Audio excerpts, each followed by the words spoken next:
Hey guys, Bryce Altus here, Doctor of Audiology at Applied Hearing Solutions in Phoenix, Arizona. In today's video, I'm going to be showing you a fun way to check the remaining charge in your disposable hearing aid batteries.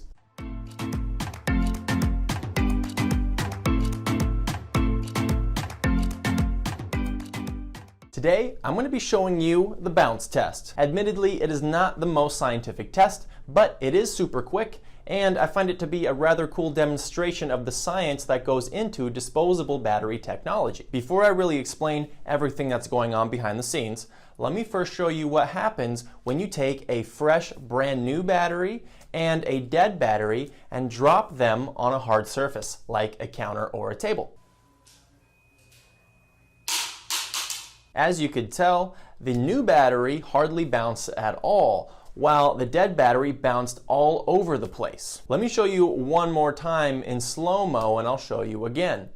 See how the new battery sits in place or hardly bounces at all when you drop it onto a hard surface, and the dead battery will bounce again and bounce all over the place.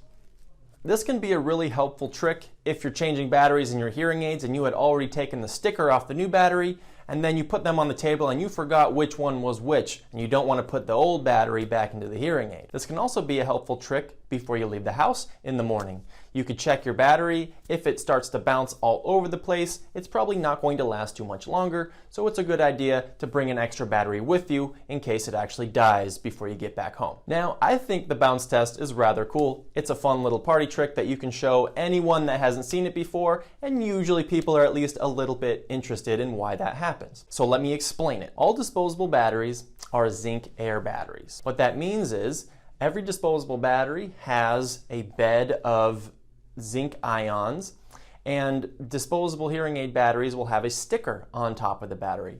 When you take that sticker off, it exposes very tiny little air holes.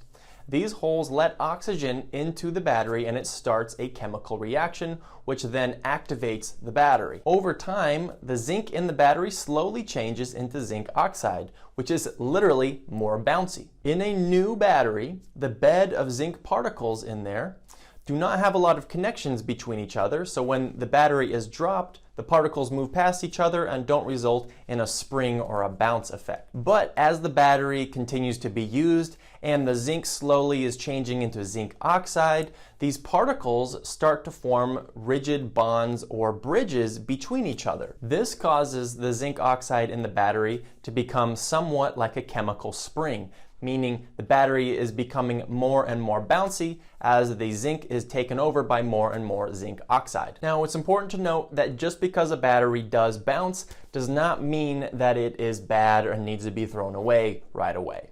It just means that the battery has been used and the zinc has started to change into zinc oxide. It's a good idea just to be prepared in case that battery does completely die, so bring extra batteries with you when you leave the house. As for today, that's it for this video.